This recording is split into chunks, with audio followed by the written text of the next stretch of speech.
demonstration of love is what it's about. We're all about love. It's a hard school because you don't understand certain things that happen like that. You know, like these accidents called accidents, and people do bad things. Right. But you got to remember also in this the school that we're in that this is a school made up of students who are I don't know, working there's students. They depending on can the souls track who have maybe never configuration. been here before or still learning and think that money and power and ego and war is the way. I And don't they know, got there's middle depending on souls, the middle track school souls, and configuration. like postgraduate souls that I think don't that know, there's healing and depending on light, the love, track. compassion, kindness is the way. And you have all those in the middle. So you have a How's form it going? How's basically. it going? It's going to Good. create Trustful various job. scenarios and different plays, if you will, different situations that you see the worst and the best in people. And I also go back to that lovely that Shakespeare said about this earth. The world is a stage where merely players upon it. Mm. And I think it's how our souls come back to learn various situations and go through different types of experiences to learn both sides of them, if you will. Not an easy place to learn, but we never die. There is no death. The most important thing in the world is there's no death. You can't kill energy. And that's what people have to know. The two biggest illusions we have in the three-dimensional world, separateness, we think we're separate. And the second is that there's death. There is no death. And I say this in a very intelligent way because I had a near-death experience. I lived this, so I know this. And that's really what I want people to know, that there is no death and that the energy goes on and that even though it appears horrendous, it is horrendous when you lose someone young or that fatal side. It really is because there's no rhyme or reason on a human level we can understand it. But they are okay. They're not dead. Many times before someone has something happen like that, whether it's a tragic accident or even something they're shot or whatever it might be, it seems to still leave the body just right before. They don't feel that pain. And I think God just wonderfully has created that. So it's very interesting. And the other perspective, and it's really changing our perspective, is opening minds to different perspectives. And really, the human is just the human. You know, I often say, Lisa, you probably heard me say this before, and I use this every day, and I use it, I live it, that the soul, 30% of our soul is encased in the physical body. 70%, and I'm not sure the actual number, but the idea is that 70% is outside the physical body. There's more of our soul outside of us in the human than in us. So this is a big code to the soul, I often call. So, Kim, when you are practicing as a medium and you contact a soul that is crossed over, no longer has a body, do you... Well, they have an energetic body, let's say. Okay. Spirit body. What you have encased in the physical body within us is our spirit body. So as I said, sitting in development, I'm actually amplifying that spirit, that energetic body when it's in magnetic development to rise up, to work on that, to bring that up to, if you will, to awareness. So when I do the mediumship, it's there. So what's happening is this carcass, the physical carcass is over, and the spirit leaves. We leave every night to go to sleep. Our spirit body leaves the physical body every night to go to sleep. We believe at a top-down chakra, and that sometimes it's difficult to fall asleep and you're shaking. The spirit body leaves out, and it comes back into the financial aspect. It comes back in, and we shake, it's like rolling out or something. And then we go out, and we go to the spiritual realm. We see loved ones, we see our guides, we see situations that might happen in the future. And then one time we come back into consciousness of the physical body, right? And we sometimes remember what happened over there, which we call them dreams or crossovers. And sometimes we don't. But all death is being aware of us outside that body. And there's no pain in death.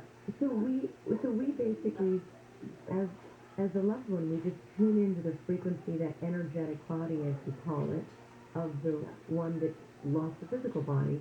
Tune into that frequency. So on the other side, though, does that energetic body have to tune in to us too? Do they have to lower their frequency or vibration in order to get closer to ours, and do we have to raise ours to get closer? Yeah, exactly. Okay, Girl. good to know. You've heard me over these years, yes. Yay!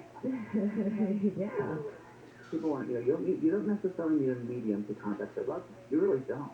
But if you sit and unfortunately things are so quick and fast and people want a fast reaction, if you will. But I tell people sit quiet in the quiet. If you sit in the quiet 2 minutes a day and just let yourself go through breath, just use your breath, breathe in and breathe out. That's it, it's a passive meditation. And then ask your loved one to come stand behind you, to stand in front of you. They feel your thoughts. They're not in a linear world like we are. They're around us. They can be in several places at once. And it's the love that we have for them and the love they have for us that brings them to us. So that part of our hearts, that love is still there. So think of them with love and ask them to come behind you and speak with you. And they will. They do. You know, they're with us all the time. So, and these are little ways that people will see. Or like when you're driving a car and you think of a love, or you're reading a book and you think of a loved one. Or let's say you're in the shower and a loved one pops in your head. The thing is, they're probably next to you sending a thought about themselves to you into your mind, where you can know they're there. It's not always getting much, but they're really getting to the spirit side of that. That's interesting. Yeah. And they see so much more than we do because we're caught in the mental mind. Yes, exactly. Yeah. We're the Walking Dead down here. Wake up, people. There's more to it. Wake up. But we don't need Halloween costumes. We're the Walking Dead, so we could just go as ourselves, right? Yes. It's funny that I had a reading about 2 weeks ago with somebody, and it was a young man who passed in a car accident. Came to his mother in a truck. He passed over, and he said, Mom, I'm the dead one. You are. I'm wide awake. You guys are sleeping. You think there's death. There is no such thing. Wow. Why do you think that way? That's funny. Oh my goodness, but I can't think of a greater pain. Oh. But yes, I understand what you're saying. And when you realize there's no death, you can really begin to live life. When you really have no limitations, you take away fear. And fear, to me, and I think life is very, very simple. You've heard me say this many times, that I really believe that life is a series of choices. And all choices that we've made since we were children, always present day, are based upon either love or fear. And love is our natural soul energy. Fear is not. Fear is learned. And fear, F-E-A-R, is false ego appearing real. So we have to really love, and that's really just, and we try it, we'll get better at it. Yes. Do you think if someone is really grieving and really kind of like the walking, dead, not having any emotion left in life because they haven't processed the grief, is it? You have to process the grief. It is a very human thing. How? And it's a very real thing to go through grief. And we have to go through, it's part of the human condition that we go through grief. I wrote a book called Healing Grief many, many years ago. And Kubler-Ross also wrote the different stages of death and grieving. And it's really important that we grieve. We have to go through it. It really kind of celebrates the life of that person that we've lived with. I also say that the dead never go without leaving gifts behind. And we have to kind of open up that gift and look inside and use it. And that's really important, but to celebrate their lives. They don't want us to be upset that they're dead, because they're not dead. We're very alive, but they say, how can you say we're dead? We're more alive than you are. So, to keep their memories alive, the things that we can do for them, we should talk to them all the time because they hear us. It's funny, because I often have husbands and wives, old husbands and wives coming back to each other and saying, I'm looking next door, I'm having a coffee with you in the kitchen, or, keep that the chair up with me, sitting watching television with you. Yes. It is, so healing grief is more of a process of uncovering the emotions and realizing maybe that person is right there with you, not from a place of denial, but from really an understanding of their energetic flow being near you at all times. Right. So, and the natural stages of grief are supposed to be shock. These are really shock that we have to be going through, like how this happened. Then we go through denial. And it's the same thing with the stages. In bargaining, we have to bargain, and we get angry about the whole thing, and then there's a lot of guilt and resentment that's there, which is very normal and natural, but we should go through these things, because this is what is coming up. But if we have the realization that there is no death, that they're around us and they're free from this physical containment, it really is a celebration. The party on this side, the reunion on this side, and if they only knew down here, they'd be so much happier for us. Right. There's I think sort of patchy, if that's the right way of saying it, a saying which says, it's interesting because when we're born into this world, everyone is happy and we're crying as babies. When we leave this world, everyone's crying and we're happy and we're the world. Interesting, yes.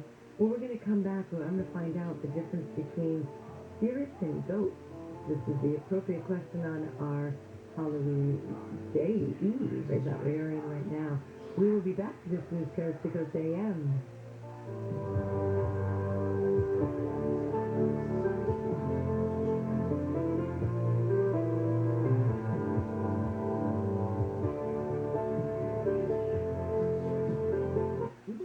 that you've got the right to remain silent, but have you ever really thought about what that means? It's the police literally telling you to shut up. I'm attorney Darren Kavanoki from 1-800-NO-CUPS. If you're in custody and everything you say can and definitely will be used against you, remain silent and just shut up. Just make your one phone call to 1-800-NO-CUPS, the leader in criminal defense. 1-800-NO-CUPS, because no one looks good in handcuffs unless you're into that sort of thing. 1-800-NO-CUPS. Should people get the COVID-19 vaccine? Is it safe for my daughter? Have they been thoroughly tested? Will my grandson be okay if he gets vaccinated? He's still developing. The short answer to all these questions? Yes. The COVID-19 vaccine is proven to be safe and effective for ages 12 and up. Feeling good about the facts? Visit myturn.ca.gov today to schedule a vaccination appointment or find a walk-in clinic near you. Brought to you by the California Department of Public Health. Over the years, I've seen a lot of weird stuff cleaning up the radio station at night. Like this one time, I found a creepy doll, threw it in the dumpster, and then next corner I turned, there it is. I don't know, I think it was just lonely. I took it home. Here's what I'm going to suggest. Your grandmother, threw her out on the street. She doesn't know what the hell's going on anyway. And take that room and adopt a dog or a cat that really needs it. Does that work? Well, I'm not going to kick Granny out on the street. I'm just going to say adopt Granny a cat. Bill Handel. There you are. Mornings from 6 to 10 on KFI. That one I'm impressed with myself with. Sometimes I'm not. Most of the time I'm not. That, Handel, you're damn good at this. I'm telling you, I'm thinking to myself now. Tell you, you know what? Let's take a break. I'll just keep on congratulating myself. Great human being. Bill Handel. So smart. Mornings from 6 to 10. KFI.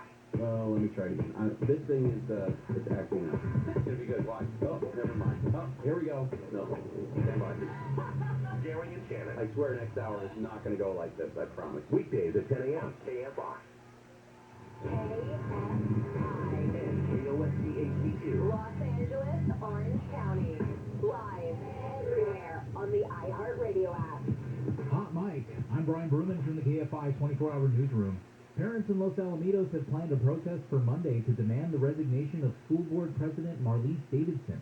Davidson was heard on a microphone making comments about parents who were saying they didn't want their kids to get the COVID-19 vaccine at a meeting on Tuesday. This parent tells the John and Ken show there's no coming back from this. She showed her true colors. She made more than one comment on that Tuesday, so it wasn't just an accident. She kept saying people make mistakes. Her supporters are saying she makes mistakes, people make mistakes. She did it several times that evening, and it's just inexcusable. She has to leave. Davidson has apologized for making the comments. A Halloween costume has sparked outrage on a Bay Area high school campus. A protest has been planned for Monday after a photo surfaced of a student wearing a Ku Klux Klan costume to school earlier this week. He says he did it on a dare. Pittsburgh High School Principal Todd Whitmire says the student will have to participate in the school's restorative justice process to learn how his actions have hurt others. 4 other students in the photo will also participate, but some students say that doesn't go far enough and are calling for the student to be expelled. Amy King, KFI News. Vice President Harris has received her COVID-19 booster shot in Washington, D.C. We've all seen the videos of folks who are in an ICU bed who were not vaccinated, with tears, begging people, including their family members, to get vaccinated. Harris received her first dose of the Moderna vaccine in December of last year and her second dose in January. Officials in Virginia have increased the law enforcement presence in the northern part of the state because of potential terrorism threats. ABC's Andy Field says federal officials have linked the threats to ISIS. Police still evaluating their credibility. Law enforcement urging Arlington County residents to look for suspicious behavior and report it over the Halloween weekend. A challenge when many people are wearing costumes. Shopping centers, restaurants, churches, and public transportation will have increased security at least through the weekend. SoCal weather from KFI, low clouds and fog near the coast. Some drizzles in places, partly cloudy by the afternoon, highs in the 60s to low 70s at the beaches, upper 60s to mid-70s in metro LA and OC, upper 60s to mid-70s in inland valleys, and low to mid-70s in the Inland Empire. Right now it's 55 degrees in Sherman Oaks, 61 in Culver City, 61 in Brea, and 63 in Irvine. We lead local from the KFI 24-hour newsroom. I'm Brian Berman. Contractor license 1047-781. Ken, it's Ken. What's the deal with the flashlight? What do you mean? Like on our billboards and on our trucks and stuff. That kid with the flashlight is me, Zach. Explain that to me. My dad was a big-time expert. So back when I was in grade school, he would always take me with him on repair calls at night. He made you hold the flashlight, didn't he? Yeah, and he would always explain to me how he diagnosed the problem. That's a good dad. That's what that is. And then he would show me the right way to fix it, not the easy way. So that flashlight is a symbol, huh? That flashlight says an expert will always see the problems that the other guys can't see. That's why you make sure all our guys are experts. Yeah, and when you repair things the right way, not the easy way, your life's that beam of light. Always doing the right thing for the customer. That's what the flashlight means, Zach.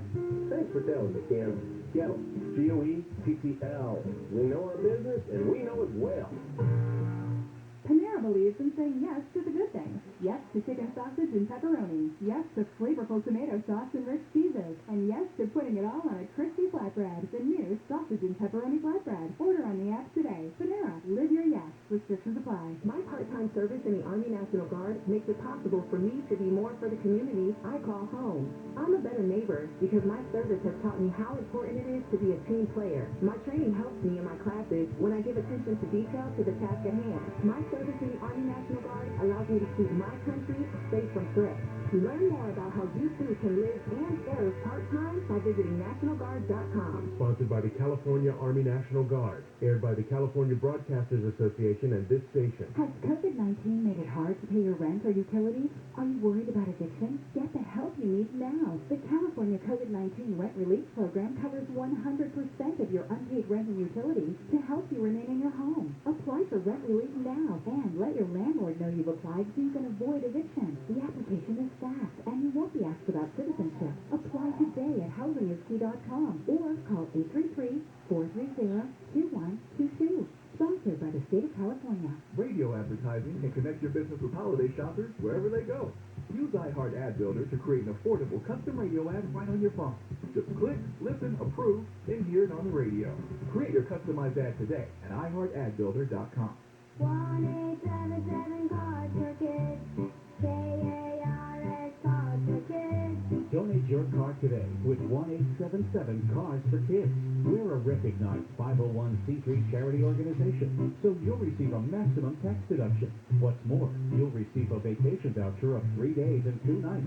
Also on the web at carsforkids.com. 1-877 Cars for Kids. Donate your car today. Now accepting donations of land, homes, buildings, or any kind of real estate. If you think your dishwasher is only good for cleaning, or that your washer dryer's just for laundry, think again. Those appliances can also reduce your impact on climate change if you make sure not to run them between peak hours of 4 to 9 p.m. Because outside those times, there's more renewable energy for them to use. SCE Time of Use Rates, an easy way to make a change for the better. Visit SCE.com/TOU rates for more information. Hey, it's Deborah Mark. When you download the free iHeart app, you instantly have access to your favorite stations like KFI, along with hundreds of curated playlists and thousands of podcasts to binge on demand. And this week, we're treating you to delightfully frightful stations like Halloween Radio, playing commercial-free Halloween hits, Ghost Stories Radio with hundreds of spine-chilling tales, or turn your house into the neighborhood's haunted headquarters with 3D Haunted House Radio. Download the free iHeart app today and discover music, radio, and podcasts you'll love. This hour of KFI is brought to you by Sunlux, your best value in solar for all your energy needs. Sunlux.com.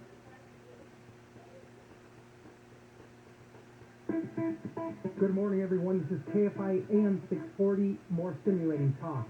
Don't forget that you can catch KFI everywhere and anytime on the iHeartRadio app.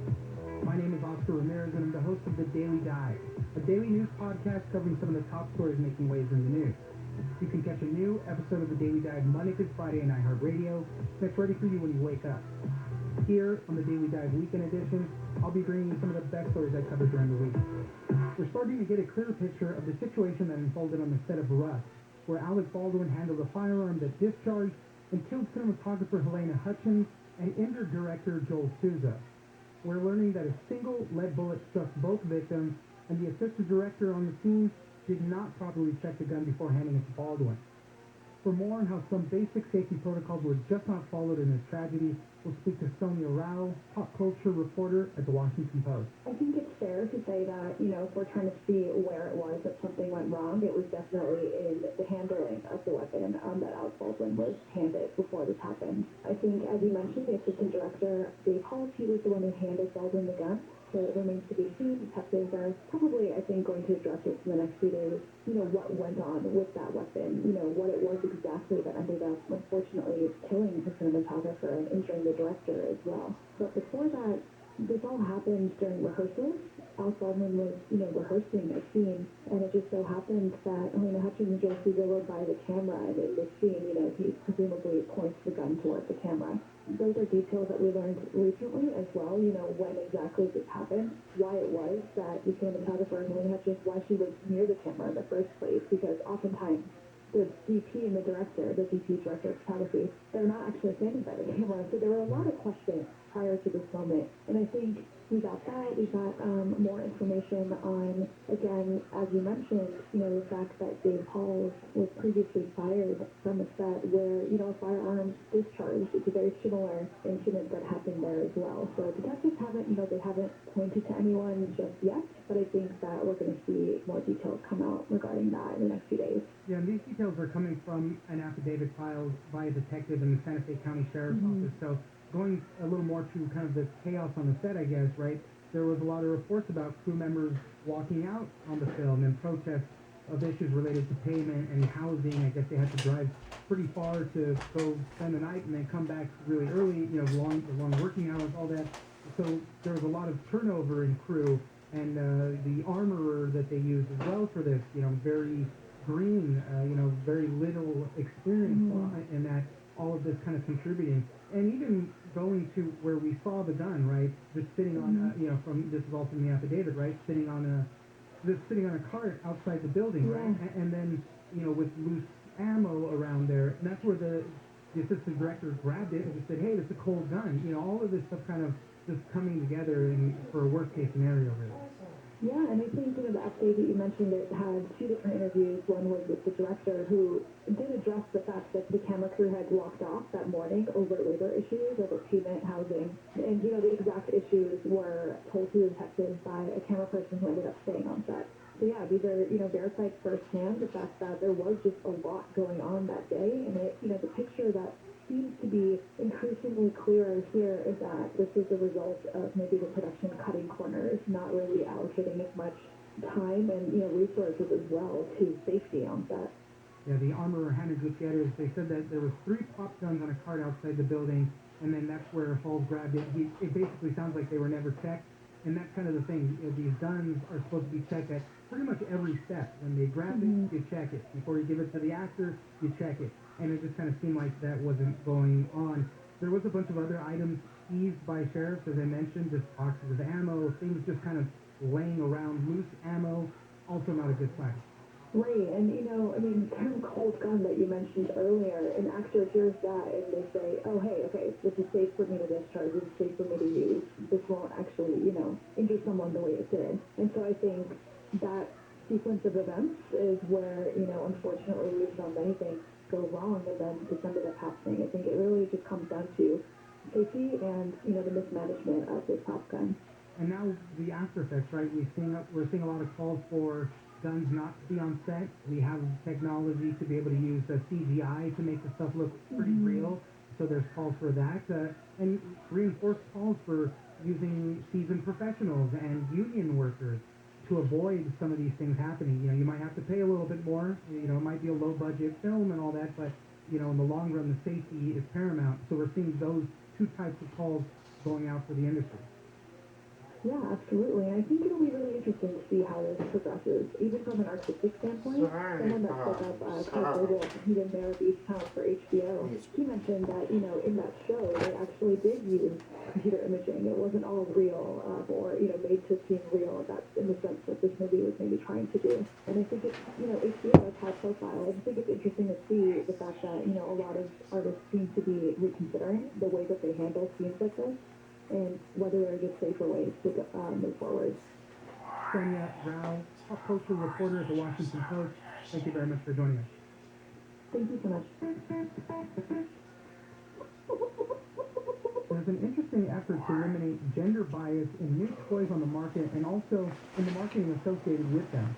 In California, a bill was signed requiring retailers to have gender-neutral sections for children's items and toys. This is a move that many toy makers have been moving towards, but this law is bringing more attention to the issue. For more on the fight over gender-neutral toys, we'll speak to Allison Krang, reporter at the Wall Street Journal. So this is something that the toy industry and parents and whatnot have been grappling with, I think, for a while. And this new California law, like you said, it applies to retailers with 500 staffers or more. So it's not going to apply to your mom and pop type of shop. And it's going to require that they make gender-neutral toy aisles regardless of whether toys in the past were marketed to a boy or, say, a girl. So yeah, it's going to be a lot more inclusive to all genders, whereas we might associate now boys